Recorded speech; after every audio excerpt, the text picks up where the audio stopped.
नमस्कार मंडळी, श्री स्वामी समर्थ. तर आज आपण बघूया की गुरुवारच्या व्रताची स्थापना कशी करावी.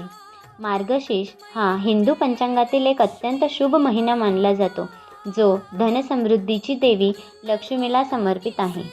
या महिन्यातील प्रत्येक गुरुवार देवी लक्ष्मीची पूजा व्रत केल्याने घरात सुखसमृद्धी, शांती आणि धनधान्य नांदते. आपण बघूया ही पूजा कशी मांडावी. पहाटे स्नान करून स्वच्छ वस्त्र धारण करावे. घराच्या ईशान्य दिशेला चौरंग किंवा पाट मांडावे, त्यावर स्वच्छ वस्त्र अंतरावे. कलशात पाणी, नाणे, सुपारी, हळद कुंकू घालून आंब्याची पाने व नारळ ठेवावे. कलशाखाली तांदूळ किंवा गहू ठेवून त्यावर कलश स्थापित करावा. त्याच्या बाजूला महालक्ष्मीची मूर्ती किंवा फोटो ठेवावा.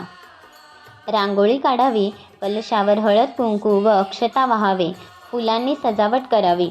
देवीला हळद कुंकू, अक्षता, फुले, अन्न, वस्त्रासाठी कापूस अर्पण करावा. दीप धूप लावावी व ओम श्री लक्ष्मी नम असा जप करावा. मार्गशीर्ष महालक्ष्मी व्रत कथा वाचावी. त्यानंतर नैवेद्य दाखवावा. आरती करून प्रसाद सर्वांना वितरित करावा. हे व्रत केल्याने धनप्राप्ती होते, घरात सुख शांती लाभते व मानसिक शांती मिळते. थँक्यू.